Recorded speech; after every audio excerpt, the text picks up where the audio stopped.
A very good afternoon. This is Lunchtime News here on TV1. For the News First team, I am Rochelle Tumodra. And as always, let's start off with a look at your headlines.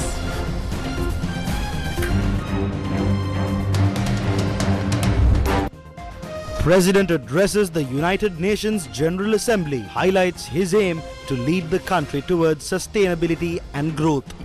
Parliament debate on Easter Sunday bombings continues. Communist Party expresses concern over the revival of SOFA and MCC. Indian government presents bill to reserve a third of parliament seats for women. Now on to our top story this afternoon. President Ranil Wickremesinghe addressed the 78th UN General Assembly in New York yesterday, the 21st, which reflected on the theme of rebuilding trust and reigniting solidarity and its relevance to Sri Lanka's recent challenges. On behalf of the General Assembly, I have the honor to welcome His Excellency Ranil Wickremesinghe, President of the Democratic Socialist Republic of Sri Lanka, Head of State, and to invite him to address the Assembly. President Ranil Wickremesinghe in his speech stressed that Sri Lanka faced significant social, economic and political challenges in the past year, including threats to democratic traditions, but managed to achieve a democratic transition. At this time last year, amidst multiple global crises, Sri Lanka was experiencing its most challenging period in recent times, socially, economically and politically, which had a devastating impact on people's lives. Even our democratic traditions were threatened by attempts to occupy our parliament and bring it to a halt. Nevertheless, we succeeded in bringing about a democratic political transition due to our deeply entrenched and resilient democratic traditions. Restoring to the regraduation of Sri Lanka's economy, coupled with the gift of fertilizer from the United States government, which led to a bumper harvest, has assisted us in ensuring stability during that period. The reforms I have since initiated in the economic, financial, institutional and reconciliation fronts have been directed on the one hand towards rebuilding trust and confidence between the people and the government, and on the other towards laying the foundation for economic stabilization and recovery. Sri Lankans are already witnessing the positive outcomes of these measures in their daily lives and the revival of confidence internally and externally in the progress of the country. It is my intention to lead the country towards sustainable and stable recovery and growth, which will benefit all segments of Sri Lankan society in all parts of the country, ensuring a future of peace, prosperity and reconciliation for the present and future generations of women and men. In reaching this goal, we will be accompanied by the support, trust and solidarity of our own people and of the international community. President Ranil Wickremesinghe also commented on the shift in global powers and climate changes.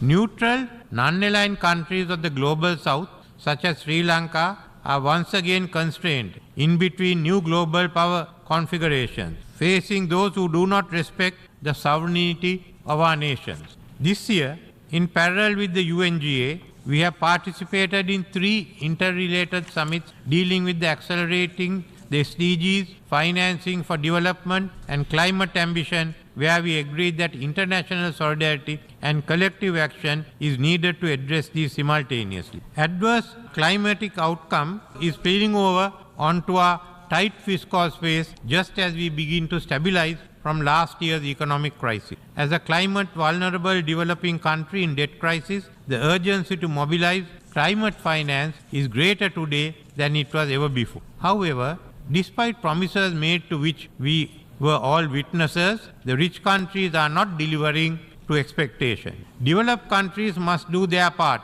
and fulfill what they agreed, assume their share of the common but differentiated responsibility, provide assistance for mitigation and adaptation and compensation for loss and damage. National efforts alone will not suffice to ensure the success of the SDGs and reverse climate change. The need for global solidarity to restructure international financial architecture is paramount. The United Nations Secretary General and President Ranil Wickremesinghe met at the UN. The United Nations Secretary General Antonio Guterres met with President Ranil Wickremesinghe at the 78th United Nations General Assembly. The Secretary General expressed solidarity with the people of Sri Lanka in addressing economic challenges. The President and the Secretary General discussed domestic issues, including the economic situation. The Secretary General offered the UN's continued support to Sri Lanka's reconciliation efforts and to advocate for a better international financial architecture. Sri Lanka reaffirmed its commitment to nuclear disarmament and non-proliferation by announcing its ratification of the Comprehensive Nuclear Test Ban Treaty at a recent press conference. A press conference was convened as part of the EU Article 14 conference on the CTBT, and Sri Lanka's ratification was officially made in July of the current year. Minister of Foreign Affairs Ali Sabri, who participated in this press briefing, revealed that Sri Lanka's ratification of the CTBT aligns with the country's long-standing and consistent policy on nuclear disarmament and non-proliferation. Prior to entry into the force of treaty, Sri Lanka reaffirms its strong commitment to the treaty's objective and regards the treaty as our best guarantee against nuclear proliferation and for our collective security against nuclear threat. Given the current reality of rising geopolitical tensions and our recent failures to adopt a substantive outcome at the NPT review conference, the treaty especially is important. We join the call for the states, especially those whose ratification is required for the treaty's entry into force, to take concrete measures toward ratification. Sri Lanka's long-standing commitment to nuclear non-proliferation and disarmament will remain steadfast, and we are committed to extend our complete support to achieve this objective. I wish to add that last Tuesday, I had the pleasure to deposit the Sri Lanka's instrument of accession to the NTP-NW. Now on to more local news. The ceremony to light up the altar at the St. Jude's Church in Mahabage was held yesterday. The ceremony was led by Archbishop of Colombo, His Eminence Malcolm Cardinal Ranjit. දෙවියන් වහන්සේගේ දයාව කරුණාව ගැන හරියට හිතමු හරි විදියට. Let's make our lives better by thinking clearly about God's grace and kindness. Let's live our lives with meaning and depth. Let's care about our brothers and sisters. Why are we struggling to find the truth behind the Easter attacks? We can accept what the government says as the truth and just go by our daily lives. We must be responsible for the lives of our brethren. We must see if they are living happily. What did Jesus Christ say in his teachings? He said, "Love one another as I have loved you." ක්‍රිස්තුස් වහන්සේගේ දේශනාව මොකක්ද කිව්වේ? මා ඔබට ප්‍රේම කළාක් මෙන් ඔබ එකිනෙකාට ප්‍රේම කරන්න. The Ceylon Electricity Board says that electricity generation from the Umaoya project will commence by the end of this month. Under this project, 120 megawatts will be added to the national grid. Two reservoirs named Dairaba and Puhulpula were constructed under the Umaoya project. The CEB noted that the filling of the Dairaba reservoir has now been completed and the filling of Puhulpula reservoir has commenced. International shipping data has confirmed that China Xiang 6 research vessel is engaged in research or observation activities within 100 nautical miles of India's exclusive economic zone. The Communist Party of Sri Lanka expressed views regarding the ship at a press conference held yesterday.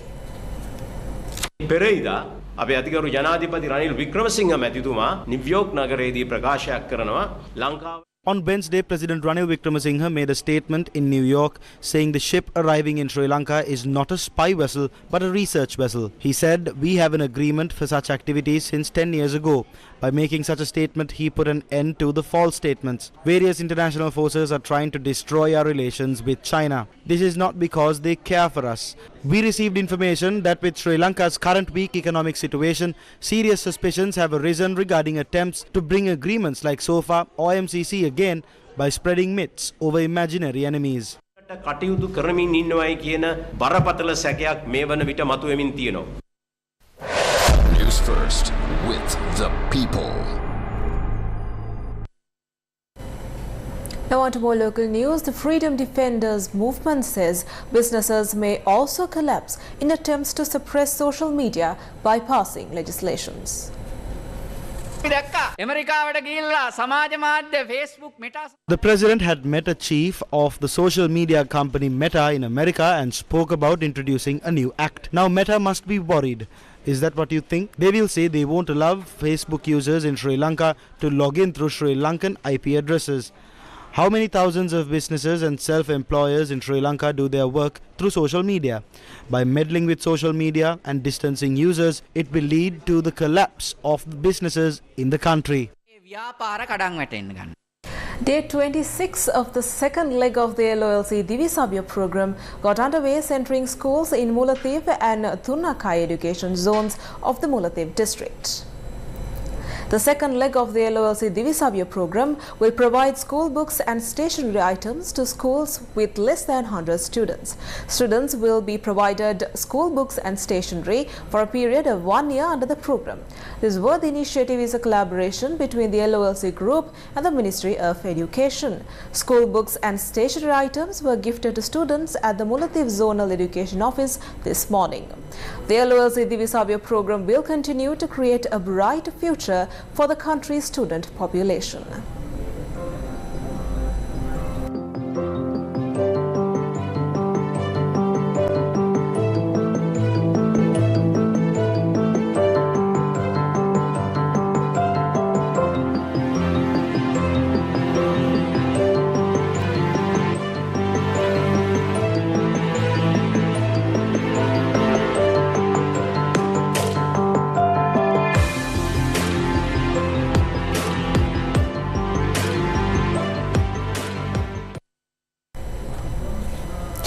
Today is the second day of the debate of the Easter Sunday terror attacks.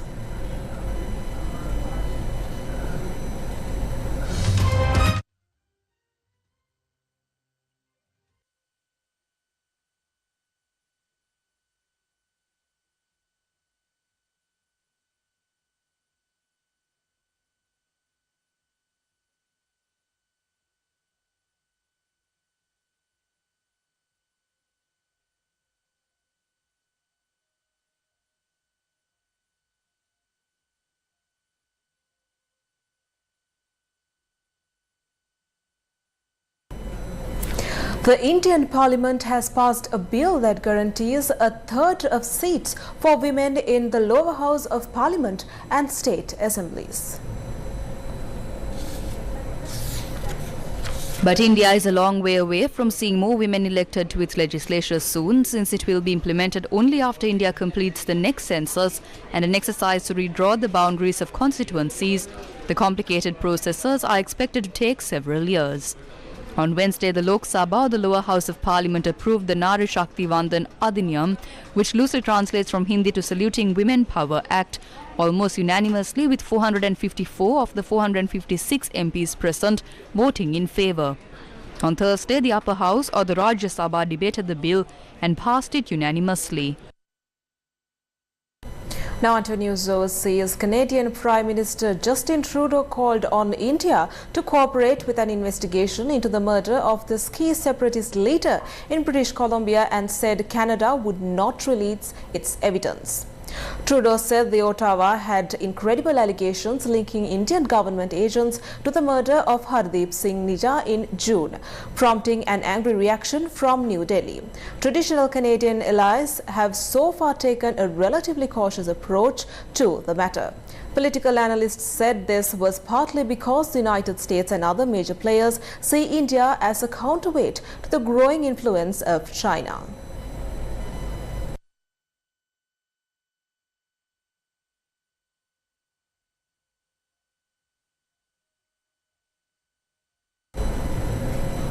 Now taking a look back at your local news, today is the second day of the debate on the Easter Sunday terror attacks.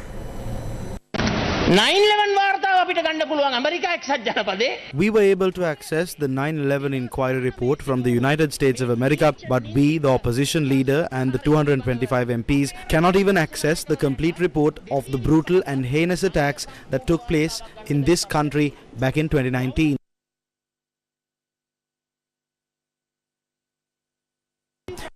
Two police officers were murdered in Vaunathivu. However, by using a piece of clothing like a jacket, the murders was placed on the account of the LTTE. The CID was misled in the investigations. The FBI provided an IP address, and it was proven that an intelligence officer was the person who maintained the most links with Zahran over the phone via that IP address. When this was looked at, Chula Kodituaku from the military intelligence tells SP Darshika from the CID that this particular person cannot be interrogated and questioned, citing an issue related to national security. Some used to say Sonic in Parliament and eventually were consumed by the ministerial tonic. Now they are panicking because they are unable to trade the truth.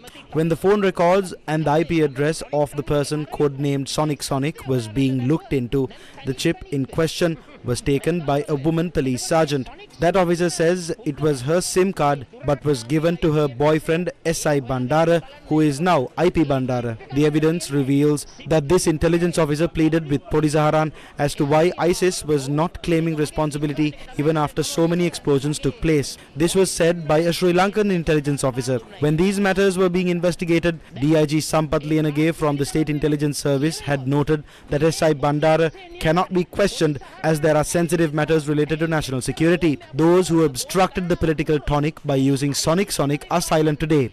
They do not even cite this house because they are panicking as the truth is gradually being exposed. රාජ්‍ය බුද්ධියංශේ නියෝජ්‍ය පොලිස්පති සම්පත් ලියනගේ මහත්මයා කියනවා මේ එස්.අයි. බණ්ඩාරගෙන් ප්‍රශ්න කරන්න යන්න එපා. මොකද හේතුව අතිශය සංවේදී කාරණා ජාතික ආරක්ෂාවට බලපාන කාරණා තිබෙනවා.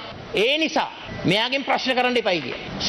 The next matter is Jamil, the murderer who was at the Taj Hotel. How did military intelligence officers visit the residence of Jamil's wife and another residence linked to him before he detonated his explosives? What was the link? Investigations into the analysis carried out on phone numbers linked to the intelligence officers revealed that the SIM cards were purchased by Ceylon Shipping Alliance at number 88 Bauddha Lokamavata, Colombo 3. These SIM cards were purchased by producing bogus addresses. What is even more dangerous is that these SIM cards were also used in the plan that was hatched to assassinate Lasantha Wickrematunge, Keith Noya,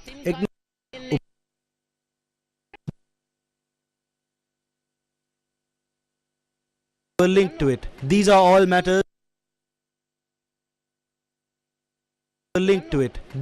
matters that were revealed via investigations. You cannot conceal these facts any further. Recently it was announced that a parliamentary select committee will be appointed. What a joke. If such a committee will be appointed, why can't the speaker determine the number of members based on the ruling faction and opposition participation? Can you do that? මේ හොර කම්පැනියට මේ ඔක්කොම විමර්ශන වලින් හෙළිතර වුණු දේවල්. මේක තවදුරටත් හංගන් ඉන්න බෑ. ඊයේද කොහෙද කිව්වනේ මේ පාර්ලිමේන්තු සිලෙක්ට් කමිටි එකක් දානවා කියලා. There was a mastermind above Zahran. The mastermind pseudonym is Abu Hind.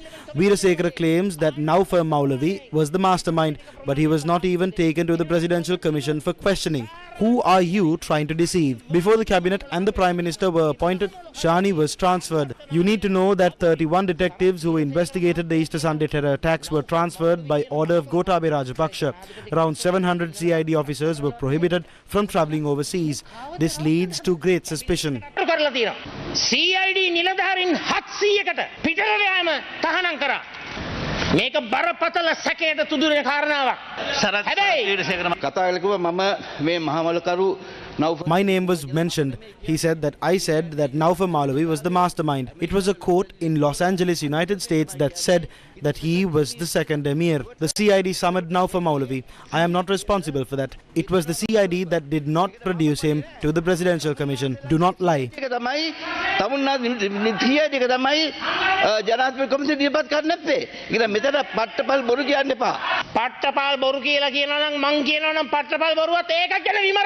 If I am lying, investigate it as well. I am afraid that they deceived 6.9 million people and have blood on their hands. I want to know why they are trying to shield the terrorists who led the Easter Sunday terror attacks. Do not disturb me. I would like to say this over the attempts being made to conceal the truth. All those linked to this government have blood on their hands. I don't want international investigations to be the first option. However, if the local options are corrupt, then we need to have an international inquiry. If you cannot do it, we will do it with our government and serve justice and fulfill our duties. We will not engage in political persecution. එවන් තත්ත්වයක් තුළ අනිවාර්යෙන්ම පාස්කු ප්‍රහාරය පිළිබඳව ජාත්‍යන්තර පරීක්ෂණයක් ඕන ඔබතුමන්ලට ඒක කරන්න කොන්දක් නැත්නම් අනිවාර්යෙන්ම අපේ රජයක් තුල යුතුයකම් ඉෂ්ට කරනවා සත්‍යය හොයනවා හැබැයි දේශපාලන දඩයන් කරන්නේ නැහැ.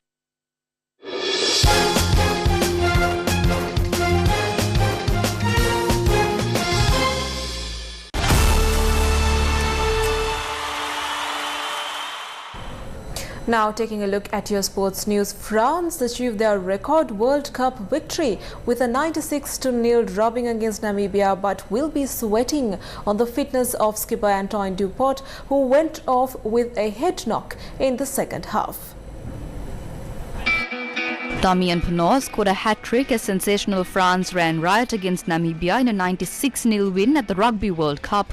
But that could be overshadowed by an injury to Antoine Dupont. Le Bleu hit the ground running when Penaud caught a Dupont kick to score after 7 minutes and did not let up as Jonathan Dante grabbed the second and Charles Olivan the third after a brilliant handling move down the right wing. Penaud and Dante each got their second before Thibaut Flamand, Dupont and Louis Bielbarré made it 8 in the first half for a 54-0 lead. Devon Rousseau crossed the line for Namibia with an interception early in the second half, but it was ruled out for a high hit on Dupont, which earned Joan Dessel a red card and forced the France captain off the field, worryingly holding his jaw. Against 14 tiring men for 35 minutes, France scored further tries through Baptiste Coulard, Penaud's hat-trick, Bielbarré and Olivan second. Melvin Jaminet got himself involved too before a late penalty try was awarded to the hosts, and with Thomas Ramos landing 12 of his 13 conversions, they overhauled their previous record win. And that's a wrap of our lunchtime news for today. And for more on these stories and for more of the relators, log on to www.newsfirst.lk. Join us again at 9 p.m. for our prime time news bulletin. Thank you and take care.